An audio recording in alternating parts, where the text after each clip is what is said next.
In Fallout, and then in Fallout New Vegas in particular, we really wanted to have sort of a lot of groups that people could interact with. Factions are really important to us. We didn't want to make it something where it was black and white, where you have this small group of good people against a small group of bad people. It's this very complex mixture of these different people and these different factions. The player has a lot of control over what he gets to do in the New Vegas area. He gets to influence what happens to an entire region, and in order to have that kind of influence, he needs to side with one of the factions and sort of decide where he tips the balance. It's all about war, and that's what Fallouts have been about, is war, and so how we're really showing that is war between these factions. We want the player to sort of have that hesitation when they're like, where do I really stand with these organizations? Like, is it really the right thing to back X, Y, or Z? And even if I go off on my own, what does that mean for everyone who's living in the world of New Vegas? We have three primary factions, one of which is the New California Republic. Which is this big, sprawling government that's gotten too big for its own good. It's so big, it can't control its own territories, it can't police its own laws, it certainly can't protect its own citizens.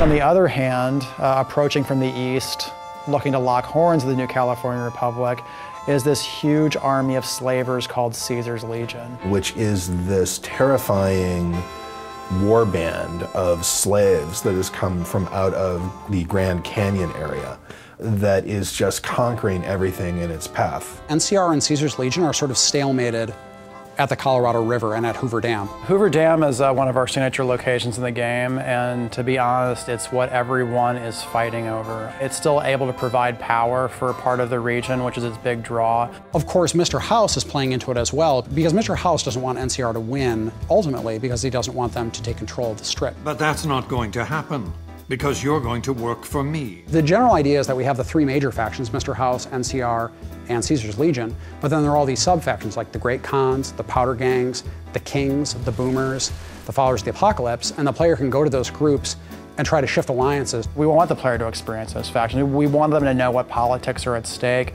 and what ideologies these organizations represent. So when they choose what factions they want to work with, it's based on something more than just a gut, they're good, they're evil reaction. So if you support Caesar, or if you support NCR, or if you help the Great Khans or the Kings, it's going to make a big difference. You can decide, you know what, I don't think any of you are really particularly well suited to be running this place, so I'm gonna fix that.